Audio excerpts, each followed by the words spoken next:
babes, so today I'm going to show you how I edit my Instagram photos. I get tons of DMs and comments asking what filter I use, and I can't really answer that question in an easy way because I do a lot more than just put a single filter on it. So for today, I have two photos that I'm going to share my tips and tricks for, so let's get started.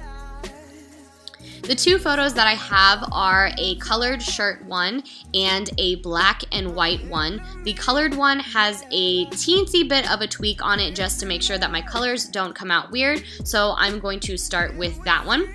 The two apps that I use the most are Afterlight and ViscoCam, so I always start by opening up my photo in Afterlight, and I love the brightness in Afterlight. I think it is unmatched by any other app because you can adjust it in such a fine way versus with ViscoCam where they only have 7 levels. So I'm actually going to turn this up all the way, and because it is so dark, I'm actually going to turn it up again. So you kind of want your photo to look a teensy bit washed out, because the filter that I use is a darkening filter. It has a lot of contrast in it, so if you wash out your photo a little bit, it's going to be better for when you add contrast to it, so it's not gonna look too dark. So the next thing I'm gonna do is add a little bit of saturation because I want my pink shirt to come through.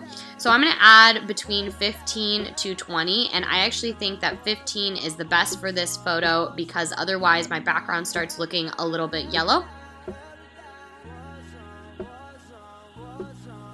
So now that I'm done with that, I'm just going to save that, and I'm going to open up ViscoCam now.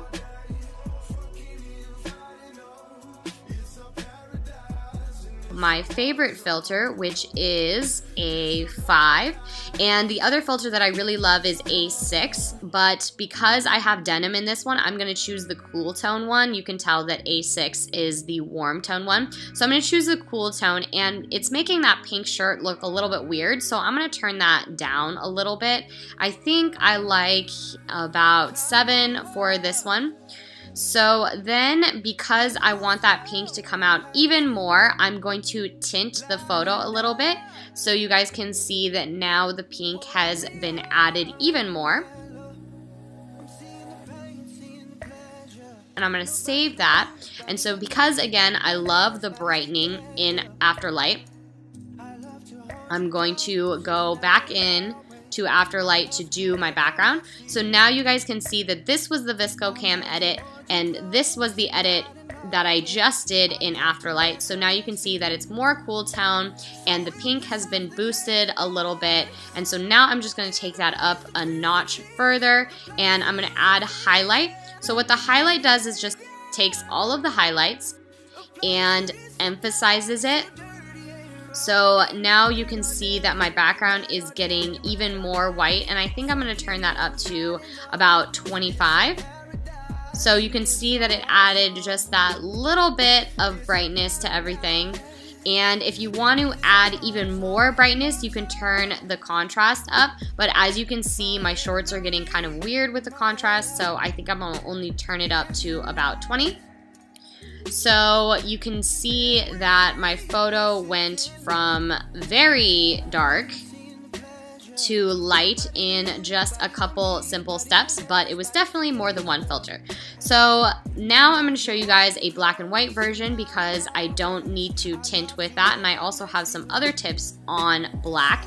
So again, I'm going to turn the brightness up all the way up, and I'm going to turn it up to 50 again. So now you guys can see that that shirt has been faded out a little bit too much for my liking.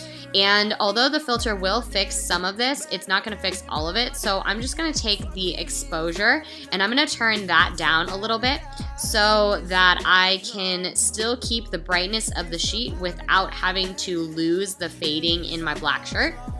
So I'm going to save that now, and I'm going to put that into ViscoCam again. A5 again. And I like the way that this looks without having to turn it down at all because the contrast has made my black shirt look even more black, and it has boosted the blue denim color. So I think I'm actually going to keep this like this. So that was super simple and easy. And I actually like that photo how it is.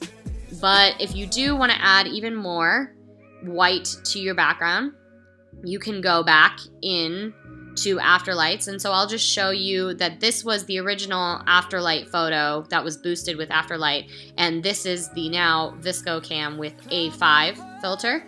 So if you want to make your background even more white, you can again add highlight again, and then you can boost that even more. It's all just based on your preference, but because my Polaroid camera is kind of starting to disappear, I don't really want to add any more highlights on it. So I'm just going to keep my photo like this. If you like this video, please give me a thumbs up if I was helpful at all. Please subscribe if you want to see more of me. I make videos every Thursday, and thank you so much for watching. I love to hold you close tonight and always. I love to wake up next to you.